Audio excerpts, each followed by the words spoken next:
here. Grab a glass, grab a cup. We're going to celebrate this year.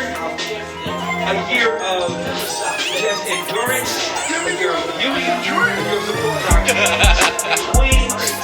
A year of love. And we're going to look forward to next year. Pick it back up. And put our cups up. I love y'all.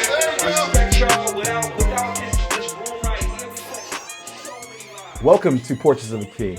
My name is Adrian Henderson. I am the program manager for MDP, which is Manhood Development Program. We're here to talk with Brotha Shedrick. What's going on, everybody? First off, man, thank you for having me, man. I'm honored and grateful for this opportunity. For those who don't know me, my name is Shedrick Johnson. I'm from Seattle, Washington, and I serve as an ambassador for the regional and the national street team for Kingmakers of Oakland. We're blessed to have you here. Man, blessed to be here, man. It's an honor and a pleasure. As we're here, we want to get to know who you are, Shedrick, as a person. Absolutely. But also to talk about your impact and what you do with our organization. So with that being said, we're going to get off with a question. Tell us about who you are and where you come from. Born and raised here in my fair city of Seattle, Washington, the rainy city, the Emerald City, the greatest city. Went to Garfield High School, graduated from Wiley College with my mass communications degree, and currently at this moment right now finishing my master's degree at the Southern University. So man, I'm just blessed to be here, man. I'm honored, I'm grateful, I'm privileged, and I'm humbled to be a part of this great program that I started with 6 or 7 years ago, and it's amazing to be back in this same position after all this time. We're going to get back to that 7 years. We're going to circle back to that. But we're going to go forward in terms of talk about your thoughts in regards to the philosophy and the vision of Kingmakers organization and what brought you to be a part of that. You know, a great man once said, what good is knowledge to have if you hold it for yourself? You know, I've always been the type of person where you always have to look at the next generation that is right behind you. You know, I'm doing what has been done for me. You know, the knowledge, the wisdom, the passion, the resiliency, the determination, all of that. I want to pass that to the next generation because, you know, every generation is different, but they need somebody, an African-American male who's positive, who's not in the streets, who doesn't have to dribble a ball or rap a lyric in order to be successful, but somebody that's in the books, values education, and most importantly, never forgets their community that was behind them the entire time. That's all I want to do for the next generation because it means that much to me, and the legacy of how a black man in America should be valued and carried on for generations to come. Legacy is so important in how we move in our community. Absolutely. Talk about how you found out about this job and how you found about this opportunity. Talk about Absolutely. Well, a good friend of mine, Anthony Shoecraft, who's been with me for a long time, called me one day and he had mentioned the National Street Team. I said, oh, man, National Street Team. And I said, well, tell me more about it. And he was talking about how Bob C was creating this National Street Team, this regional street team. I said, the GOAT? Oh, man, I could never forget what he's done for me. And so when he presented me this opportunity, the fact that I was even being considered and thought about was enough for me to say yes. He didn't have to say anything else. And so when he presented me with the opportunity to not only be on the regional, but the national, I'm able to accept that and know that I can go anywhere in the world and start a Kingmakers, expand the Kingmakers, but most importantly, never forget about our young black boys who are coming up in this generation. Some of them don't have a father figure, some of them don't have a mentor, but that I can be in place as somebody who's still young and can be relatable to them. So when they was explaining that to me, there was no doubt in my mind that I had no other answer but yes. Right on. Talk about a typical day in Shedrick's life in terms of school and education and balancing work, and talk about a typical day that looks for you. Well, you got to breathe in and out because this is a long one. Ever since I've been in high school, every day has always been busy. You know, I've always maintained a very, very busy lifestyle, from getting up in the morning to being there for others, handling my own responsibilities, but most importantly, never forgetting the people that are walking with me, not behind me, but walking with me. Day in the life for me is picking up the phone, getting on Zoom calls, or being in class, driving somewhere, being in meetings, non-stop meetings. But most importantly, trying to develop a time and a passion for myself. You know, when you're doing so much work for other people, sometimes you forget about self. And if you can't take care of yourself, then you can't take care of everybody else. So the life of Shedrick Johnson is always busy, always on the go, but making sure the job always gets done. So speak about getting done. Like, what does it mean to get the job done? For one, you have to be consistent. Two, you have to be there, whether it's virtually or in person. If you don't show consistency within the next generation, they're not going to take you seriously, because you could pop in today on Monday and not see each other for another 2-3 months. So what impact will you have if you're not consistent? And then most importantly, understanding what you're doing. Sometimes in life, you can get in positions where you don't even know the fullness of what the job description is. You just know if you don't do it, then it's not going to get done. But that takes time, that takes development, that takes leadership, that takes growth, to know that not only are you able to get it done, but you have to do it in a timely manner. And I always say life is a marathon, not a sprint. If you sprint, you're going to get tired, but a marathon, you pace yourself and you keep going. Do you think it's important to elevate the youth? And if so, why? Why do you think it's important to elevate the youth? And They why? need us just as much as we need them. You know, if I'm 25, 30, 35, and 40, but it stops and ends with me, that's a problem. Because one day I'm going to be gone. One day I'm not going to be able to do the things that I used to do. So why not train up somebody else next to me, behind me, whoever's ready, to make sure that they carry the mantle that has been labeled and given to them. You know, this is all a blessing in disguise, man, to be able to do this work, to know that you are impacting somebody else's life, that you are there for somebody else, that when they needed a mentor, I'm not even gonna say a father figure, but somebody to just talk to and look up to, and you have a clean record, you know, you don't have any warrants, you know, you're not worried about watching your back, but somebody that is coming from the same community that they came from, or they are currently in, to know that, hey, if Shedrick can make it, I know I can make it. And trust and believe, you know, the same things that they are being told is the things I've already been through. There's two things in life you cannot get back. That's time and experience. Time waits for no man or no woman. Experience is life's best teacher. And so in order to really uplift our youth, the one thing that you can teach them from what you know is your time and experience. Time, experience, wisdom, all wrapped in one, right? Absolutely. Are in alignment. Talk about the coup organization in terms of the organization being able to have room for your voice. Do you feel this organization has had room for your voice? And then the second piece of that question is, how can we improve that process? I'm gonna tell you guys, like I always tell my team, consistency. But one thing before that, when I first came in, is that the love that was shown when I got there. You know, in order to really grow, you have to have a foundation. I feel like we are all seeds, and the foundation is our water to grow. If we are all seeds, but nobody is watering us, how can we able to move from our foundation? It's impossible. The love and the consistency that was showed to me when I came in late October, all the way now to the end of February, you know, that means so much to me, because love is hard to come by. You know, love is a term that is used so loosely these days, and sometimes it even lost its value. But to have the love there and the appreciation and the acceptance, along with a community surrounded by people who are like-minded but attacking a vision in different ways, that's how we keep moving. Now, how can we improve? We be consistent. If we don't do anything else right, we remain consistent, because the more we are consistent, the more people that we're going to bring in, and they're going to follow the vision. They're going to understand that this is what Kingmaker is all about. This is why I want to be a part, and this is how I can grow. Me and you may not agree on what to do or how to do it, but at the end of the day, it's still getting done, because the love, the respect, and consistency is there between us. We keep hearing this buzzword of consistency, right? Absolutely. In terms of how we show up, which is so important for us as an organization and for community, to make sure that we are consistent in our action, our word, and our deed. Right? Absolutely. So speak about, what do you see the future of the Kingmaker organization? Global. It's going to be bigger than California. It's going to be bigger than Washington. It's going to be bigger than Louisiana, than Texas. Global.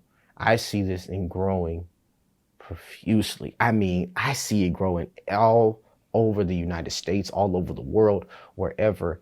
Why? Because we have a solid foundation. We have a great foundation.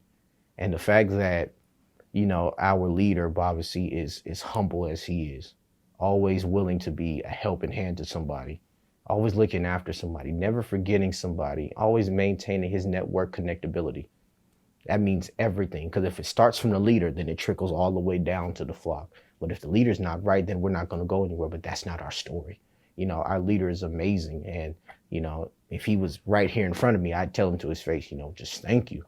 Thank you for everything, because you didn't have to, but you choose to. Night and day, you work hard, very hard, not just for yourself, but for the people that are walking with you.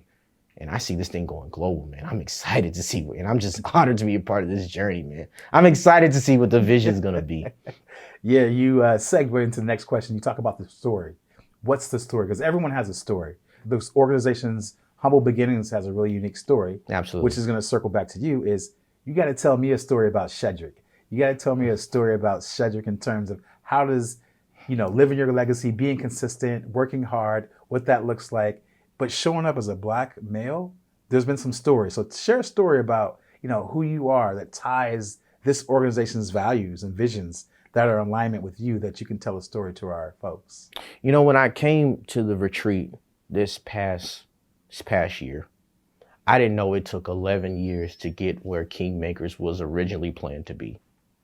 That describes me, somebody that never gives up, that keeps fighting. Life may push you back, but are you going to push life?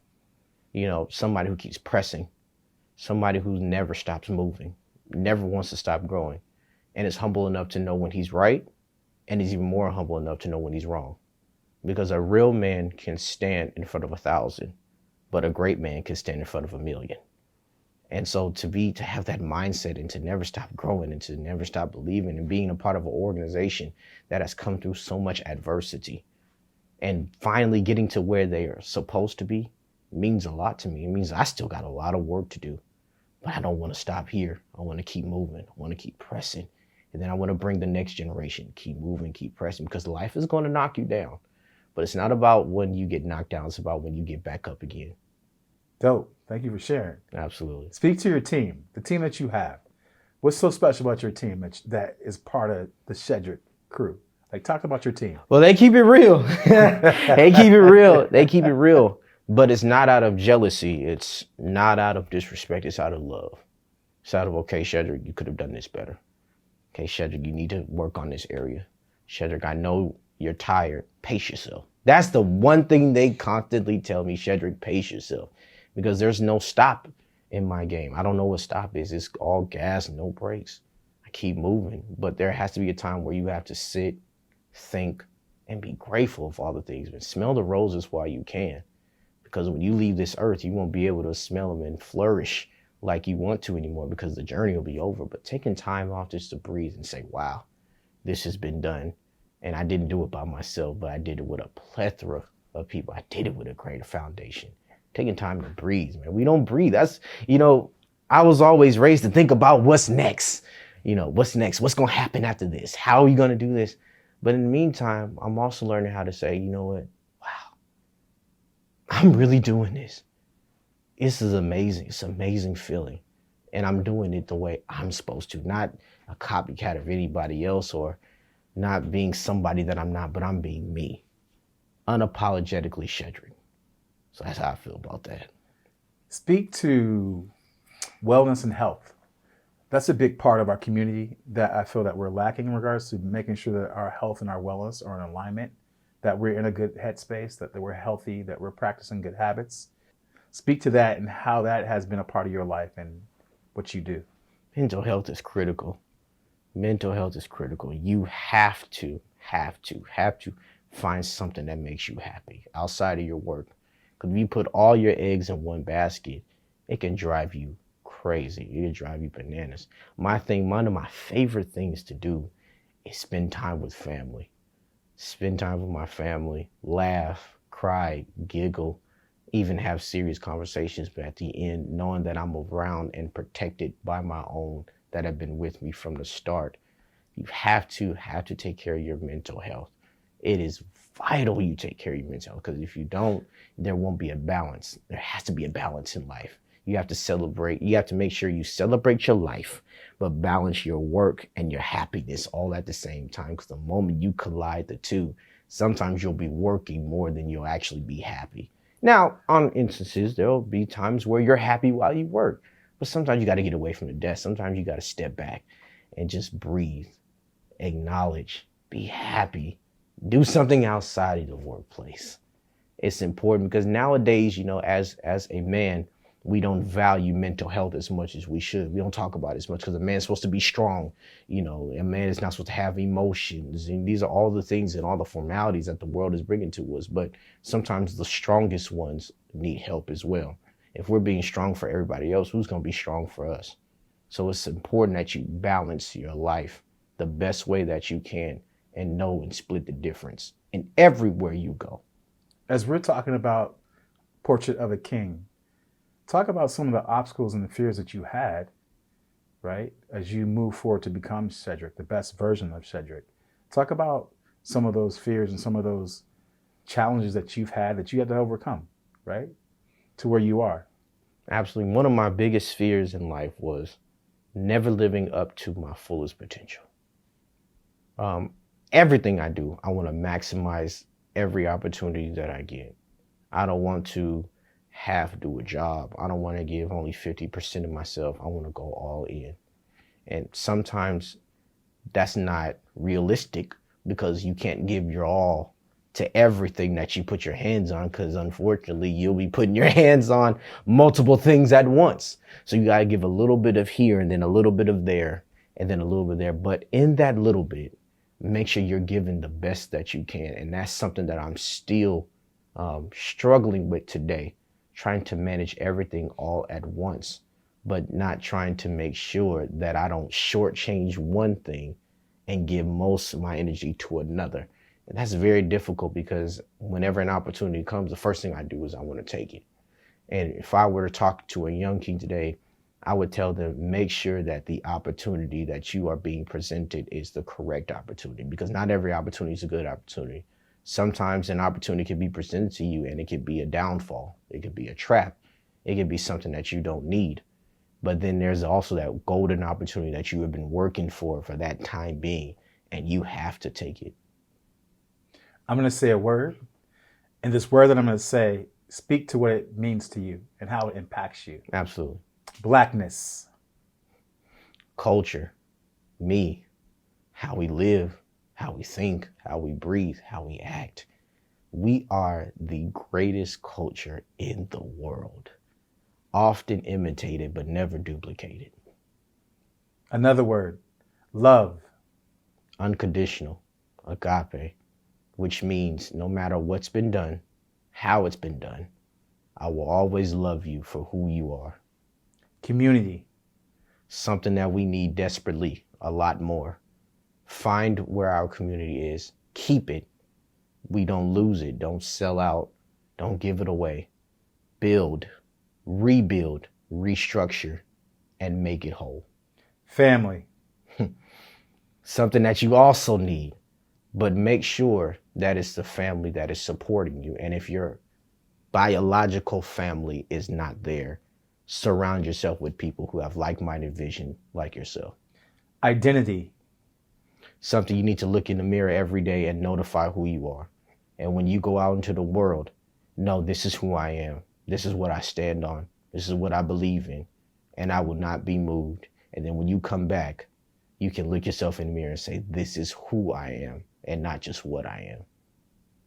The last question speaks to a message to our young people. If you had a message to our young people, what's your message? Be you at all times. Understand that this journey is not for everybody. Your journey is customly designed for you. It's okay to be different. It's okay to be set apart. It's okay to walk a lonely journey, because I guarantee you, I promise you, as somebody who's gone through it, by you putting your own mark on the world, you will make such a big difference. Everybody else is taken, but it's your spot that needs to be filled. You don't have time to be like everybody else, but you do have time to be the best you. Find what works. Find what makes you great. Find your talent. Find whatever you feel you're passionate about. Work it, nourish it, protect it, and believe in it. And know that one day it will grow into something greater than what you ever imagined. There we have it, a portrait of a king. Brother Shedrick, thank you so much for your time coming down to sit and chop it up and tell us about who you are, what makes you tick, and how you, Shedrick, are A Portrait of the King. Appreciate you, man. I'm just grateful for the opportunity. A year of just endurance, a year of beauty and truth, your support our kings, queens, a year of love, and we look forward to next year. Pick it back up. And put our cups up. I love y'all, respect y'all. Without this room right here, we touch so many lives, so many young people. I honor